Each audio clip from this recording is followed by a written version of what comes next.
clock's slow.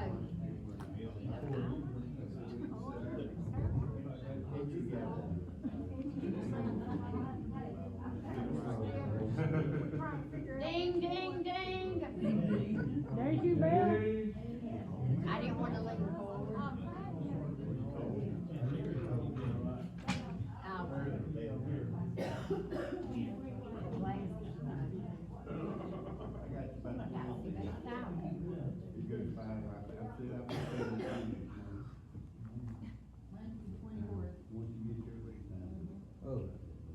Good morning.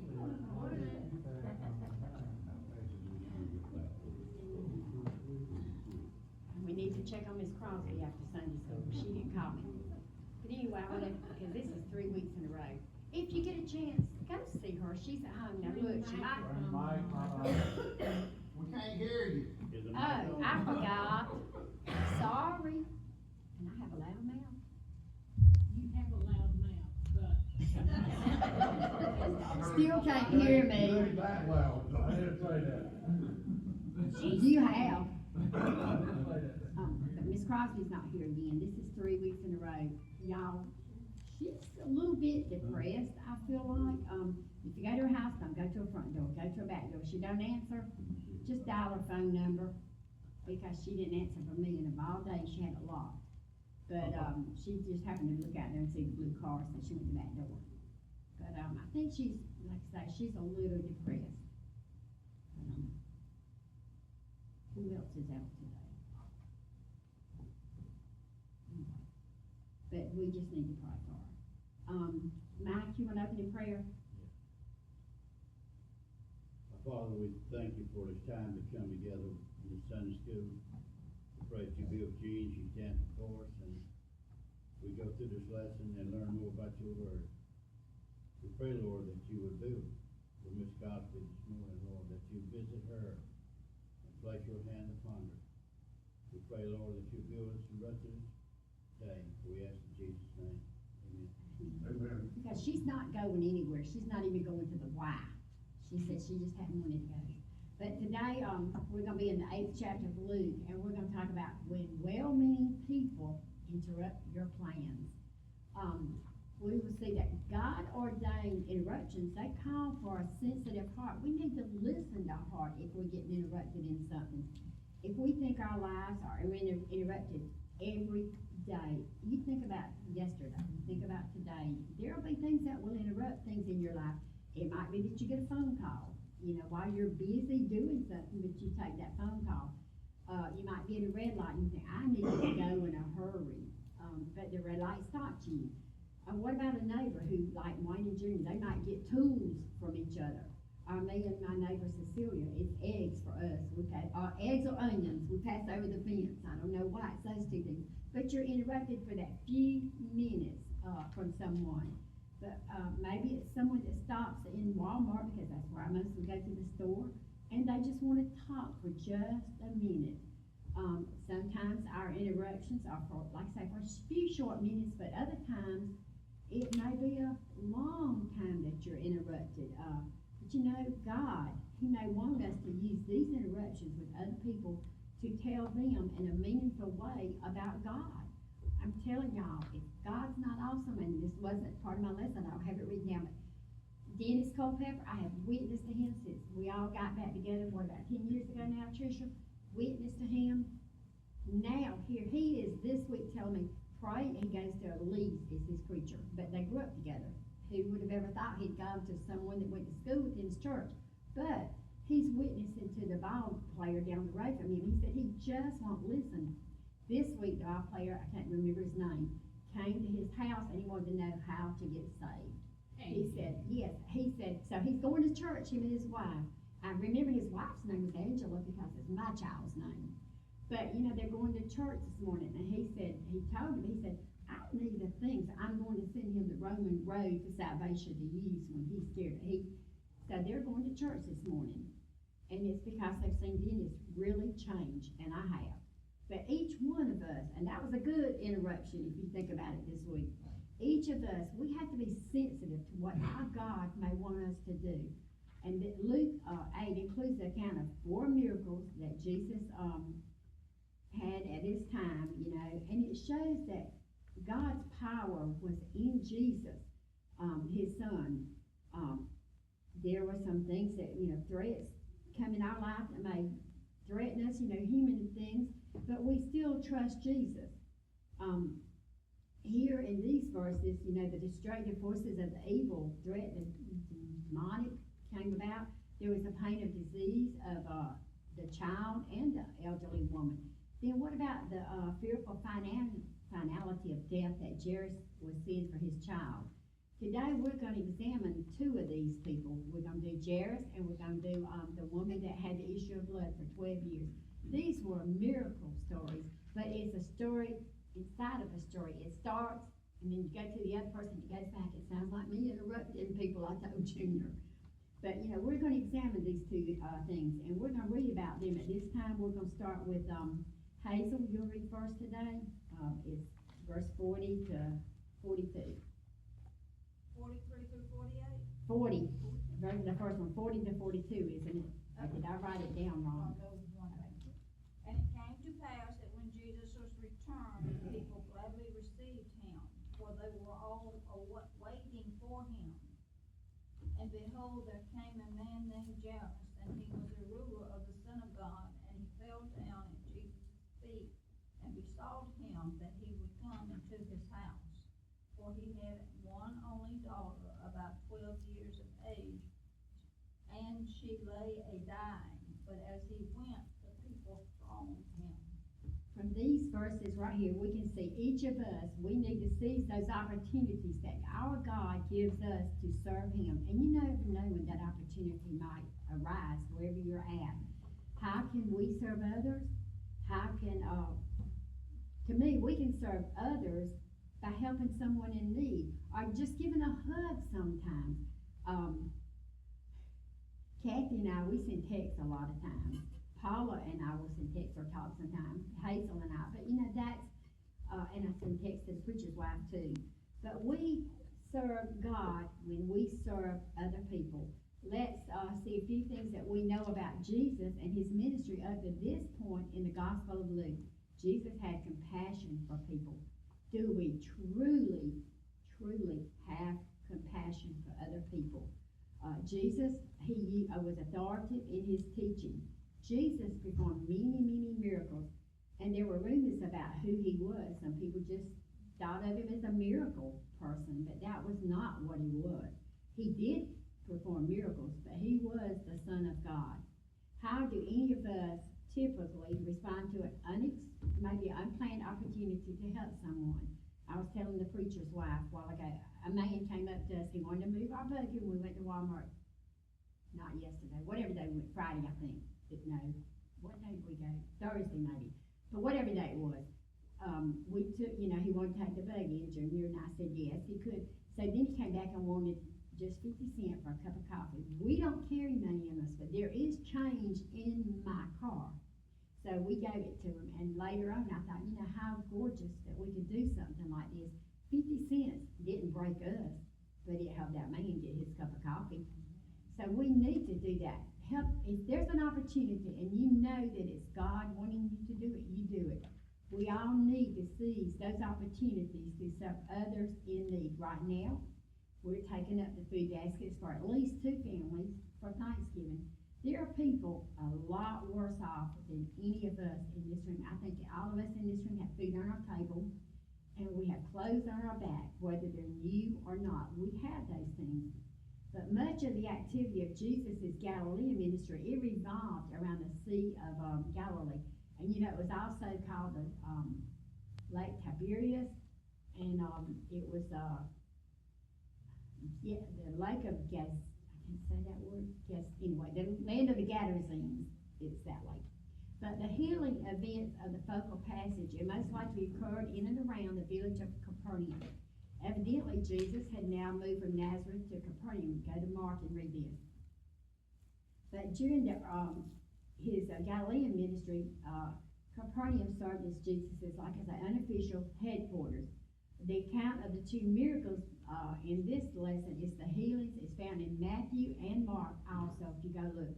Mark 4 sets a context for this narrative regarding Jairus' daughter and the chronologically ill woman. And you don't think about it, this girl had been sick, this lady had been sick 12 years. Did you know Jairus' daughter was 12 years old? Think about it. Jesus had been teaching by the lakeside, and as the crowd pressed in, he got into the boat and he backed up. You know, I don't know exactly, I've never been over to where Jesus was, but I've always thought about the Sea of Galilee, maybe there was around it, and when it came down and he moved off, the acoustics was like us having a microphone. It would go out, you know, like if you've ever gone to the mountains and you holler across there, it echoes back. So I think it helped him to be able to talk louder with the acoustics. Of course, we know he could talk loud enough that everybody could hear anyway. But when evening fell, though, Jesus and his disciples, they sailed across the Sea of Galilee to the lake on the other side of where the Gadarenes was. Following Jesus is casting demons out of the possessed man, he and his disciples now are going to return back to the place where he had taught the crowd. When he returned to the large crowd, they were waiting for him when he got back across the sea. And they welcomed Jesus very eagerly. They knew he healed, and they wanted some more people to be healed. Maybe some of them understood exactly at that time, but maybe some of them didn't understand exactly. But the crowd gathered all around him in this village, but it stood in stark contrast to the people on the other side, the Gadarenes.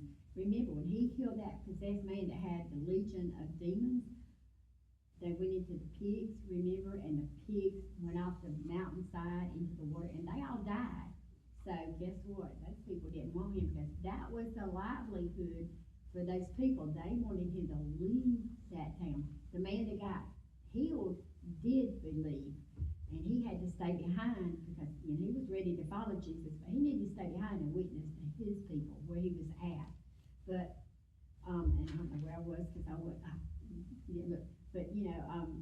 like I said, they didn't want Jesus around their region. But when he got back to the other side, there was a large crowd. I don't know how many, but I bet it was a big crowd of people.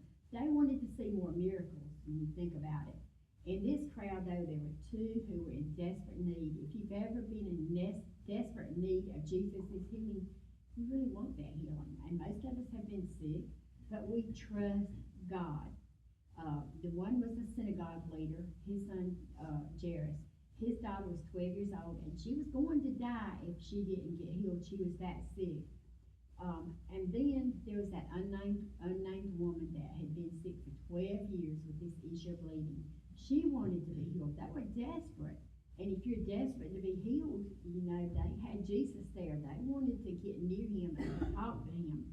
But Jairus, he came to Jesus with a very desperate request, I guess is what I would say. Unlike many of the other religious leaders of that day, that were in Judaism, they criticized Jesus, but not Jairus. He came to him. I'm sure he probably fell at his feet, and he asked him to heal his daughter. But Jesus, he respected Jesus at this time. He was pleading for his daughter to get well. Any of us that's had a sick child, we have been on our knees and pleaded for Jesus to heal them. Trisha was a sickly child. Ronnie had eyes that couldn't see. Angela just had one, and she was born with a kidney that didn't work good, so she had a lot of issues. Teresa was my healthy child. I don't think she ever got sick. But he pleaded for Jesus to heal his daughter, and this was usually unexpected because of him being a synagogue leader. The synagogue was the primary center for the religious education and worship in the first century Jewish community. Following the destruction of the Jerusalem temple and exile to Babylon, synagogues emerged at the gathering places for the different places for the Jewish prayer worship. They would have social interactions together, and they would have religious instructions. In our church, we gather for social. We like to be social, but guess what? We're here to learn from what the preacher is preaching, so we can go out and try to live a better life that week. And I honestly believe in my heart when a preacher preaches, God puts that sermon on their heart for that week to preach to the people that are in the church. And if they throw their books down and preach something else, you better watch out. God's really got something in control for that week for him to do. But each synagogue was administered by one or more local elders. These elders, lay elders, they would have the responsibility for the upkeep of the building, the coordination of the religious training, the prayers, the worship, and the enlistment of those who would lead in the Sabbath services. Jairus fell down at Jesus' feet. That's humility, to fall down at somebody's feet. He was showing from himself that he was had a very urgent request at that time. It can be a sign of devotion, it can be humility, or it can be worship of Jesus. Again, Jairus was part of the larger group of the first century religious establishment that was established in Galilee and Judea. They usually opposed and hated Jesus. This was not the case for Jairus. He saw a man at that time, I think, of great authority. His posture to get down on his knees at Jesus' feet, it was in contrast to most of the people that were of the religious sect of people that day. At this moment, though, Jairus, you think about it, he had an urgent request. He looked up to Jesus. He had a daughter that would die probably any day. At this point, we know. And he wanted his daughter to get well. He was a distraught father. He was pleading with the man he knew could heal his daughter. He asked him to come to his house and to heal his daughter because, like I say, she was critical. His expression of faith in Jesus stands tall over the hatred of the rejection of Jesus that was the norm for the Pharisees or the scribes. And it was a lot of the Jewish leaders that just didn't trust or like Jesus. This was Jairus' only daughter, and I guess from this, I wouldn't think he had any sons. It said only daughter, but I don't know. But he was a parent that wanted his child healed. And I don't care who we are. If we have a child, even at my age, if I know a child's dying, I'm going to pray really hard for my child. Or if they got illnesses, I pray for those illnesses. But for a parent, just about nothing can be worse than having your child gravely ill and you cannot do nothing. They're at the point of death. The only thing you can do is pray. But this child, like I say, was 12 years old. He was that desperate father in need of his child to be healed. Here, nothing is said about his faith, but at least we know Jairus had some kind of faith in Jesus. We can see from that. He wouldn't have come to Jesus like this. He would not have kneeled at his feet or fell down at his feet. Jesus could do something for his daughter. He knew it. What he would expect the most was a miraculous healing for his daughter. He believed Jesus had the ability to do that. He had seen Jesus heal. He had acted in a way toward others in need. He had healed other people. We know that. Jesus responded positively to Jairus' appeal, and he made his way toward Jairus' house at this time. But the conclusion of this story is interrupted. It sounds like us sometimes. I have tried to be very much better about not interrupting because I am bad about that. If somebody's talking, I have asked the Lord to help me, don't interrupt, to let them finish their thing. But this was interrupted by something that was needed to be taken care of at that time, and we will see that in the next verses. But what can I learn from these stories is, number one, that Jesus cares for all people. He doesn't care more for Karen than he does for Tricia, or he does Paula or Dee. He cares for each one of his children the same. What about the people that have not accepted? He cares about them the same thing. He wants them to get saved, but he will still, I believe, heal people. Jesus is available to all people, not just one or two people. Jesus does not show favoritism. He loves us equally.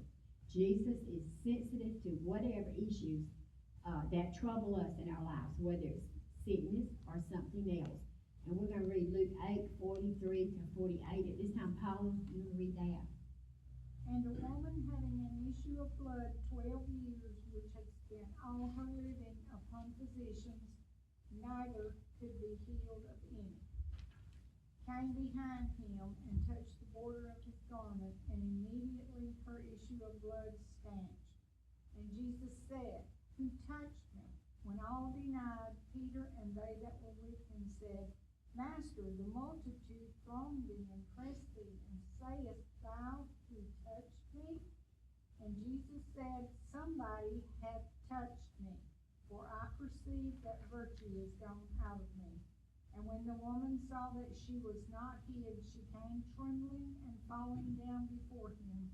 She declared unto him before all the people for what cause she had touched him, and how she was healed immediately. And he said unto her, Daughter, be of good comfort, thy faith hath made thee whole. Go in peace. Here we can see in these verses that there was a woman. She was seeking healing from Jesus also. And she knew what she must do. She could just get close enough to him. But then you gotta think, and I didn't have this right now, because all these people, when they're together, they're all touching Jesus. I mean, you know how we get in a crowd up here and we might bump into each other? They're bumping into him. But he knew when the virtue went out of him because he knew somebody touched him to get healed. He knows everything anyway. But anyway, this woman was seeking healing. She touched the hem of his garment and was immediately healed. When Jesus said, Who touched me? We know he knew who touched him. He knew it was done on purpose. Jesus wanted to focus on her faith in the way that he was speaking to her. Jesus wanted to dispel anything for her thinking that, hey, just because I touched his clothes, I was healed. His clothes did not heal her. It was her touching Jesus. She had the faith. He wanted to relieve her of any misgivings that she had stolen this healing. She didn't steal this healing. He allowed it to be done. It wouldn't have happened if he didn't give permission to her. I mean, you don't visually hear it saying, but he knew. Jesus didn't want her faith to be anonymous at this time. We can see from these verses, this interruption became an opportunity for Jesus to heal her and to speak further on healing. This woman had been sick for 12 years with this, whatever this issue of blood was. Can you imagine being sick for 12 straight years and not being well? You felt bad day after day after day. Well, that's what she did, and I'm sure she felt bad most of the time. But for her, it was more than just feeling bad. This was socially for her, because with this issue that she had, go back to the Levitical law, she couldn't go in the sanctuary that they had, or the temple of that day, because why? She was unclean because she was sick. So she had to be separated from the Jewish society, go to Numbers.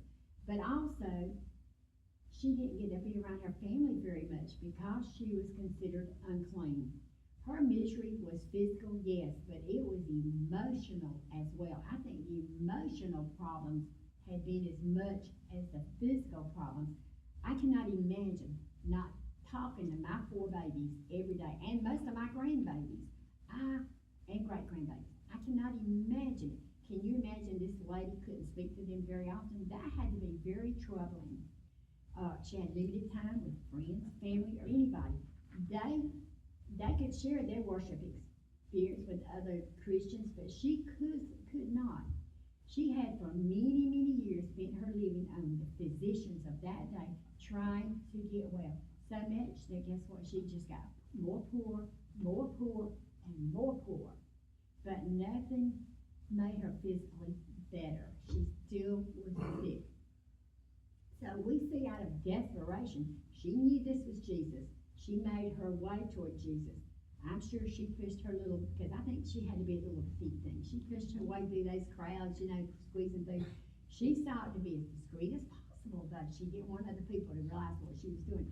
Because of her uncleanliness, she didn't want people to know she was unclean. Just to touch Jesus would have rendered her Jesus unclean as well, if you go back to the Jewish law. Matthew's gospel supplies that the woman was thinking, if I just touch the hem of his garment, I will be made whole. The border of Jesus' garment, it could rather maybe be the hem of his garment, it could have been the tassels that they had in that day. But she just wanted to touch whatever part of it she could touch. This woman had faith that Jesus could heal her when no one else could. At least she knew the right person to go to at this time. Jesus said, who touched me. Can you imagine what the disciples must have thought at that time? Is he crazy? All these people are touching him, but he knew who touched him. It was, this question from Jesus was designed to bring out a confession from this lady that got healed, this woman. It would, I hope, and we know it did, force her out to say, I am the one who touched you. He wanted her to make that public announcement that she was now clean from this issue of bleeding that she'd had for 12 years. So now she didn't have to live in isolation. She didn't have to live in shame. She could now go to the temple. She could go to her family members. His disciples, like I say, they probably viewed Jesus' statement as ridiculous at this time. They knew so many people were around him. They were touching him. They knew that. But he knew this touch was a healing touch because the virtue came out of him. It was a different, and I don't know where I was in my book, but God in his grace had allowed this woman to receive his healing power through the touch of Jesus. The woman knew she had been discovered at this time. She knew people knew she was well. Maybe she believed that, and I think she knew that Jesus already knew who she was. I do believe that at this time. And she came forward and she said, I'm just paraphrasing now. I touched you. She came trembling. We know that because the Bible said so. She fell down at Jesus' feet. In the presence of all these people, she declared the reason that she had touched him. She wanted that healing, and she got it. She was instantly cured the second that she touched him. The second. Not 1 minute later, not 2 minutes later, but that split second. Jesus told her what? Go in peace. Why? Your faith has made you whole. You know, and I didn't have this, but our faith is small as the mustard seed, and you know, that's the biggest tree, but it's got the smallest seed because Connie Jones gave all the people at our church bookmarker one time with that little mustard seed on it for, I don't know, whatever reason, but it was when she was teaching Sunday school upstairs. But you know what? That seed was so little, but if you've got faith, just as that small of a faith, you can move mountains, really, if you think about it. Do we really have that much faith? Does our faith dwindle? I have to tell you, my faith has dwindled at times because I'm a human being, and I have, but I try my best not to let it dwindle. We can learn that Jesus is never too busy to respond to any of us with love, with mercy, and grace, and it's anybody that's in need. For Jesus, interruptions are opportunities. If we interrupt him and he's talking to another person, maybe he can somehow split himself into to talk to them and us. He's healing more than one person in one go. I see that now. We see it. But, Jesus has the power to respond to any and every situation that we face in life. And even when other sources fail, and I asked Caitlin, could I say this, and I'm not going to go into nitty-gritty details, but I want you to know that God uses Christian doctors to heal people. I do believe that. Caitlin is facing something, and she said I could tell it as of now. She's going to have surgery. She goes to a doctor the 17th of November, then she goes back to a reconstructive doctor in December. They'll get together and she will have major surgery. I call it major surgery. But her faith in these doctors that God is using, the Christian doctors, will allow her to be made whole. I do believe that. And she will be, her faith right now is carrying her, but she will be made whole because she's trusting God through anything and everything. Her faith is not wavering. In fact, I think her faith is stronger than I've ever seen it. So God does heal. He can miraculously heal our bodies, yes, but he can use Christian doctors, because I know people that don't go to doctors. Donnie's daddy did not believe in doctors. His heart had been hurting for several weeks. What happened? He had a heart attack and he went to heaven. So doctors are okay to go to. We're going to read Luke 8, 49 to 50 and 54 to 51. I think that's 51. Tricia, you want to read that? While he yet spake, there cometh one from the ruler of the synagogue's house, saying to him, Thy daughter is dead. Trouble not the master. But when Jesus heard it, he answered him, saying, shall be made whole. And he put them all out, and took her by the hand, and called, saying, Maid, arise.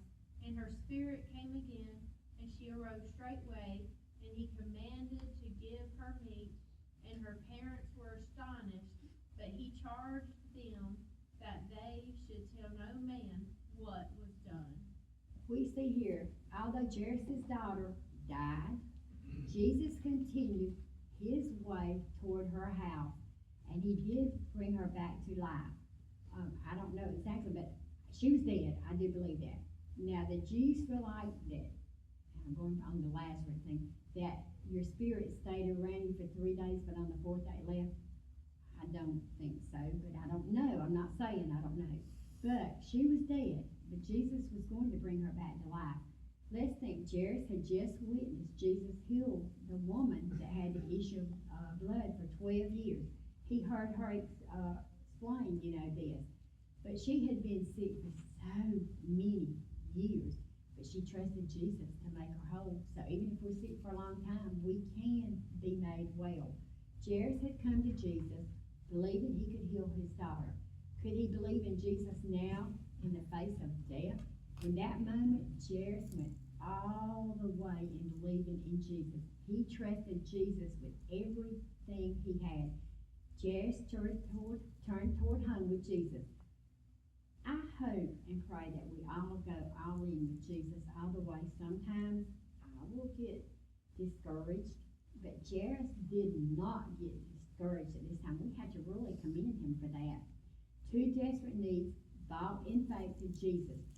2 great miracles are going to happen, but they mingled with both mingled with personal attention from Jesus.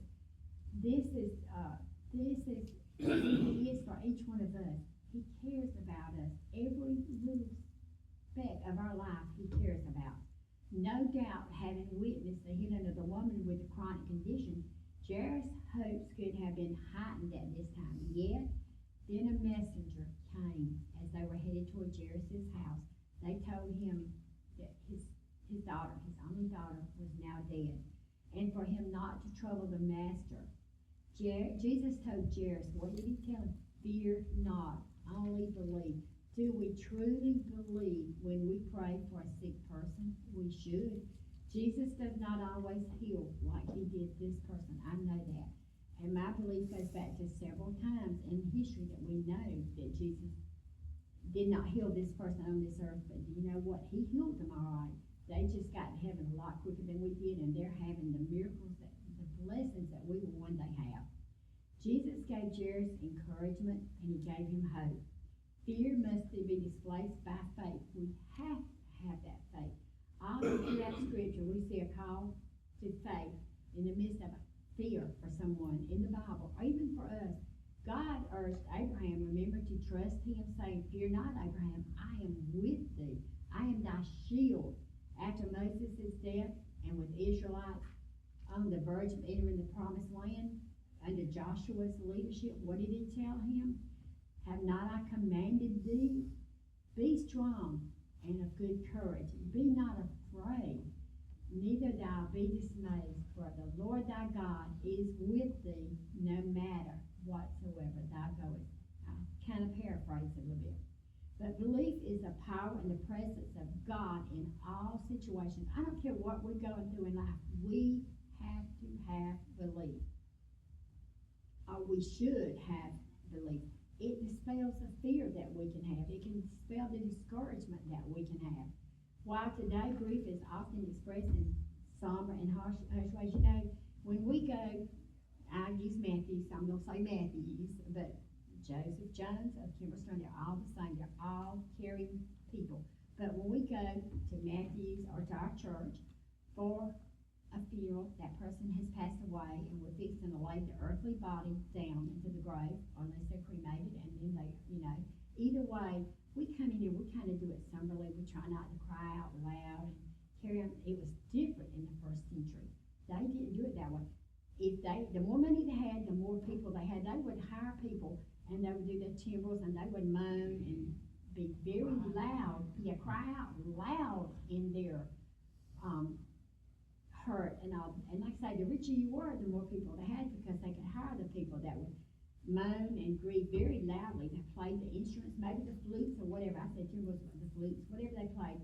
They weren't somber. They weren't hushed like we do. They carry on and get kind of disorderly in it. But it was the way they did it in that day. In verse, we see that her spirit did come back to her. The fact that the girl was dead is stated twice in this passage. By stating she is not dead, but sleeping, Jesus was not denying that this child was dead, but rather saying that in this instance, her death was like sleep. It was only a temporary death. Similarly, for those who place their faith in Jesus Christ, death is only a transitional. If I die today, hope I don't, but if I die today, I will be transitioned straight in the presence of the Lord. I do believe that minute, and I've been with Christian people that died. The first one was my grandmother.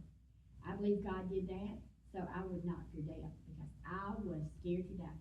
That moment, her and I in that room, and the Holy Spirit, the angel of death came and took her, I've never felt such peace in all my life as I did at that moment. I knew that I knew that I knew that heaven was real that day, and not to fear death. It's just a transition. But physical death is a door into the fullness of our salvation when you think about it. We know all who die will be raised bodily at the end of the age, some to the resurrection, that I'm talking about life, but there are people that are not saved, and they will be raised to the resurrection of damnation. Go to John and read it. Her spirit came again, though, indicates that the girl returned to life. This was not a resurrection that we will be put in after we die and at the end of the age. She was kind of like resuscitated, I guess is how I could say it. She arose straightway. She received her life, the life that she had possessed before her death. But one day she would die again, is what I'm saying, because she had to die again, just like Lazarus. Jesus raised Lazarus from the dead, but he had to die again. Jesus told them to give her meat. Why do you think he told you to give meat? When you're sick, what happens? A lot of times you don't eat much, do you? So when you start getting well, you're hungry. She needed nourishment at this time. This may be a practical command given because, like I say, she had eaten very little during her sickness. I don't know how many days exactly she was sick. So she needed to have that renewed nourishment that she needed. It also speaks of the care and compassion that Jesus had toward this girl and the people there in general. Jesus charged them that they should tell no man. And I can understand what was done at this time. This command is opposite, though, of Jesus' instructions to the man whom he had cast out the demons. He wanted him to tell everyone. But this was different. He raised a child back to life. It may have made people come at her and want to look at her. It may have made this family not have no peace because people were coming in wanting to see, you know. But God did a great thing for them. There are several, like I say, possible reasons that Jesus did this to Jairus' family. This parent and their daughter also may have needed some quiet a long time through this time, away from the curious onlookers that would have come. Because if we hear somebody being raised from the dead now, we might see people go back in groves to see this. Jesus may have also not have wanted the little girl to become, like I say, curiosity that day, or an oddity to the crowd. Jesus also may have been trying to avoid the kind of mock hysteria that was expressed on occasion in the desire of the crowd. They were wanting to force him to be the king at that time. Not the heavenly king he was coming to be, but to be the earthly king. They wanted him to be an earthly king. This motivation for wanting to him to be made king was because they were always having trouble with the Romans coming to get them. And now if they had him king, he could keep peace for them while he was alive, they thought. But more likely, Jesus was so single-minded to fulfill his purpose of dying for the sins of the world. He came to die for not just one person, but for however many people are ever born. He did not want to be known only as a healer. He wanted to be known as Jesus, the Son of God, the Almighty. He didn't want to be just a miracle worker. In spite of Jesus' command, the news got out, though. I don't know how it got out, but it did. We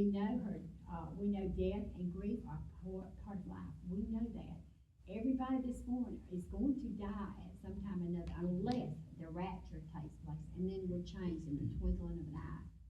But, Jesus is the Lord. He is the master of our life. He is master over death. Jesus never fails us. He never gives up on us. He persistently and consistently does what is right and good for all of us. Hope in Jesus, it helps us to deal and overcome grief, to overcome death. And sometimes death hurts. You know, I lost a brother and a niece within 2 days. I think that was harder than any other thing because it was so close together. One I knew, the other had no idea. And I won't mention it because, why? Because we're on that. But you know, Jesus knows, he knew. And he helps us to heal from that because we know that we know that we know if they're truly saved, we will meet them again one day. Jesus knows there's skeptics around, even today. Jesus' work is true, and there's hope in what he does for us. We should live with an expectant faith, if you think about it. This is a good lesson. It is good for all of us, because Jesus can heal us today. Does anybody want to add anything to this lesson? I thought it was really neat. Jairus was concerned about his daughter. They had no sons. He had no heir. Mm-hmm. This was his daughter, and he cared about her, and Jesus cared about her. And this woman, well, women had as many rights as they did for the next 500 years. None. Yeah. But Jesus cared, and he watched out. You know, I had never thought about it. They were both girls, too. I Yeah. have never thought about that. That's true. But next week, we're gonna be in Acts 1, and we're gonna talk about when a time of inactivity slows us down. And you think about in your life, when this has been a time when you got slowed down.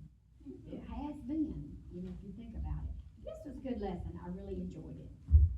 Anybody else? Wooly, you wanna lead us in prayer? Dear Lord, we're just so grateful to be here this morning and hear Miss Jean's message and your word.